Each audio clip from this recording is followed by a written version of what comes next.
দর্শক, এবারে বন্যা দুর্গতদের খবর জানাবো। টাঙ্গাইল এবং গাইবান্ধা থেকে আমাদের সহকর্মীরা যুক্ত হচ্ছেন। শুরুতে যাব মাসুদ রানার কাছে, তিনি আছেন টাঙ্গাইলে।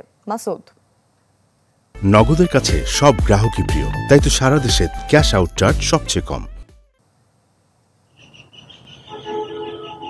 মূর্ছনা, আপনি জানেন গত কয়েকদিন ধরে কিন্তু টাঙ্গাইলের যে সার্বিক বন্যা পরিস্থিতি তা কিন্তু উন্নতি হয়েছে এবং টাঙ্গাইল ৬টি উপজেলার যে বন্যা কবলিত নিম্নাঞ্চল রয়েছে সেই নিম্নাঞ্চল থেকে কিন্তু ইতিমধ্যে পানি নামতে শুরু করেছে।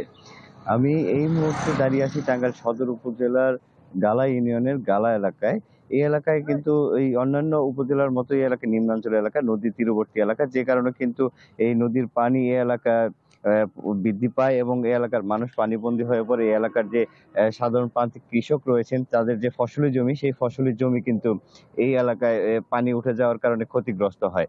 আমি টাঙ্গাইলের জেলা কৃষি সম্প্রসারণ অধিদপ্তরের সাথে কথা বলেছি। তিনি জানিয়েছেন এই টাঙ্গাইলের যে ৬টি উপজেলায় এবছর যে বন্যায় প্রায় ৩০,০০০ কৃষকের ৫৭ কোটি টাকার ক্ষয়ক্ষতি হয়েছে এবং এই সকল ক্ষয়ক্ষতি পুষিয়ে ওঠার জন্য তারা সার্বিকভাবে তাদের পাশে থাকবেন এবং প্রণোদনার ব্যবস্থাও করবেন।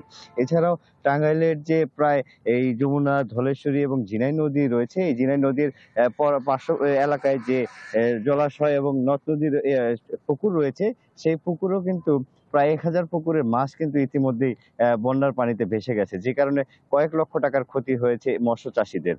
এবং টাঙ্গাইলের যে জেলা প্রশাসক রয়েছেন তিনি জানিয়েছেন এই সকল ক্ষয়ক্ষতি পুষিয়ে নেওয়ার জন্য তিনি সার্বিকভাবে সহযোগিতা করছেন।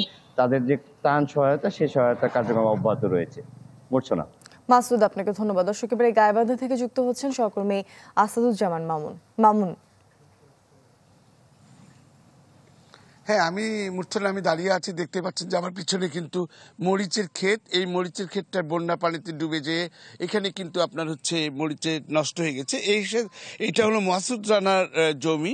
এই জমিটিতে কিন্তু আপনার মরিচ আছে, পটল আছে, ঝিঙ্গা আছে, ঢেঁড়স আছে, মিষ্টি কুমড়া আছে, পাশাপাশি পেঁপে আছে। এইরকম কিন্তু অবস্থা কিন্তু প্রতিটি গাইবান্ধা ৪টি উপজেলার যে বন্যা কবলিত হয়েছিল, গাইবান্ধা সদর, সুন্দরগঞ্জ, ফুলছড়ি এবং সাগারটা উপজেলার যে ৪টি উপজেলা, এই ৪টি উপজেলার কৃষকদের কিন্তু এরকমই ক্ষতির সম্মুখীন হয়েছে। এখন কিন্তু পানি নেমে যাওয়ার সাথে সাথে এই গাছগুলো ভেসে উঠেছে এবং এইখানে কিন্তু প্রায় গলা পর্যন্ত পানি ছিল। এইগুলি পানির নিচের থেকে কিন্তু নষ্ট হয়ে গেছে। তা আমি যেটা কৃষি সম্প্রসারণ অধিদপ্তরের কাছে যেটা জানতে পেরেছি যে বন্যায় কিন্তু ৬,৪৩৬ হেক্টর জমির পানিতে নিমজ্জিত হয়েছে। এতে করে কিন্তু প্রাথমিকভাবে তারা যেটা এখন নিরূপণ করেছে প্রায় ১০০ কোটি টাকার মতো কিন্তু আপনার ক্ষতি হয়েছে কৃষকদের মধ্যে। এছাড়া আমি যেটা পশু সম্পদ প্রাণী সম্পদ কর্মকর্তা আমাকে যেটা জানিয়েছেন যে আসলে গাইবান্ধার ৪টি উপজেলার চর অঞ্চলের যে মানুষ রয়েছে তাদের কিন্তু প্রধান কাছেই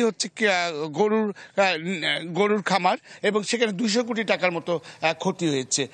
এছাড়া কিন্তু আপনার মৎস্য যে রয়েছে সেখানে প্রায় ৫ কোটি টাকার মতো ক্ষয়ক্ষতি হয়েছে বলে জানতে পেরেছি।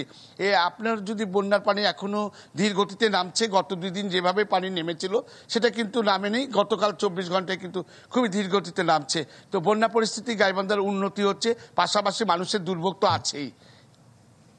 মামুন, আপনাকে ধন্যবাদ। দর্শক, টাঙ্গাইল এবং গাইবান্ধা থেকে আমাদের সহকর্মীরা আমাদের সাথে যুক্ত হয়েছিলেন, জানাচ্ছিলেন সেখানকার বন্যা দুর্গতদের সবশেষ কি পরিস্থিতি।